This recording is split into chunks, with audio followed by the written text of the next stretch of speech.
So সকল চাকরি পরীক্ষার্থীদের জন্য এই ভিডিওটি আমি নিয়ে আসলাম। আপনারা সকলে জানেন যে আমি আমার চ্যানেলে যে সমস্ত ভিডিও বানাই সমস্তটাই অথেন্টিক এবং এখানে কাজের কথা ছাড়া অন্য কোনো কথা হয় না।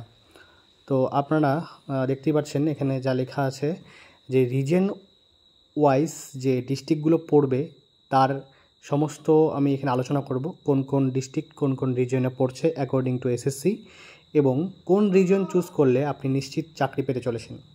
কারণ শুধুমাত্র পরীক্ষায় ফর্ম ফিল আপ করলেই হবে না, আমাদেরকে টেকনিক্যালি বুঝতে হবে যে কোথায় অ্যাপ্লাই করলে আমরা চাকরিটাকে নিশ্চিত করতে পারবো এবং কোথায় অ্যাপ্লাই করলে চাকরিটা আমাদের হাতের থেকে বেরিয়ে যাবে। তো ডাব্লিউবিএসএসসির অনুযায়ী আপনারা দেখতে পাচ্ছেন এবং আপনারা চাইলে এটা স্ক্রিনশট করে নিতে পারেন। ইস্টার্ন রিজিয়নে আপনারা দেখতে পারবেন বীরভূম, পূর্ব বর্ধমান, পশ্চিম বর্ধমান, হুগলি রয়েছে।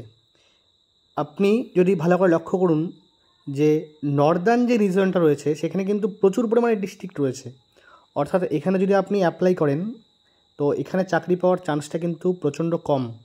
কারণ এখানে মোটামুটি কোচবিহার, আলিপুরদুয়ার, জলপাইগুড়ি, উত্তর দিনাজপুর, দক্ষিণ দিনাজপুর, মালদা, মুর্শিদাবাদ, শিলিগুড়ি এবং দার্জিলিংয়েরও কিন্তু কিছু অংশ এখানে রয়েছে।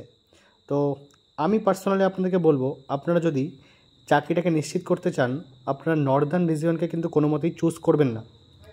যদি আপনি দক্ষিণ দিনাজপুর, উত্তর দিনাজপুর এবং মালদা, মুর্শিদাবাদের বাসিন্দা হয়ে থাকেন তবে সেক্ষেত্রে আপনারা কিন্তু বীরভূম, পূর্ব বর্ধমান, ওকে, এই সমস্ত জায়গায় কিন্তু আপনারা অ্যাপ্লাই করতে পারেন। এছাড়া রয়েছে সাউদার্নের ক্ষেত্রে আপনি দেখতে পাচ্ছেন কলকাতা, হাওড়া, 24 পরগনা এবং ওয়েস্টার্নের ক্ষেত্রে ঝাড়গ্রাম, পুরুলিয়া, বাঁকুড়া। ওয়েস্টার্নে কিন্তু সিট সংখ্যাও প্রচুর রয়েছে, অর্থাৎ এখানে ডিস্ট্রিক্ট বেশি হলেও সিট সংখ্যা ভালোই রয়েছে। এবং তারপর সাউথ ইস্টার্নেও কিন্তু মোটামুটি ডিস্ট্রিক্ট কমই রয়েছে এবং সিটও মোটামুটি ভালোই রয়েছে।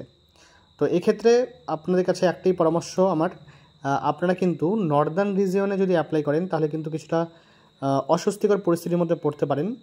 যারা আমি বললাম মালদা, মুর্শিদাবাদ, দিনাজপুর এই সমস্ত ডিস্ট্রিক্টের বাসিন্দা রয়েছেন, আপনারা কিন্তু ইস্টার্ন যে সমস্ত আপনাদের কাছাকাছি হয় ডিস্ট্রিক্টগুলো সেই সব ডিস্ট্রিক্টে কিন্তু অ্যাপ্লাই করলে আপনাদের সুবিধাটা হবে।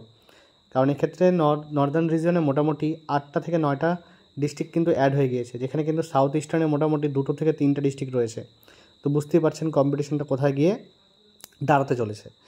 তো যাই হোক, এবার আপনাদের সামনে কিছুটা ভ্যাকান্সির যে আপডেটটা আছে সেটাও তুলে ধরছি।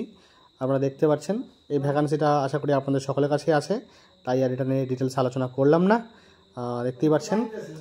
আচ্ছা, এরপরে আপনারা যদি দেখতে চান যে পশ্চিমবঙ্গের ম্যাপটা, সেটা আমি আপনাদেরকে পার্সোনালি পাঠিয়ে দেবো।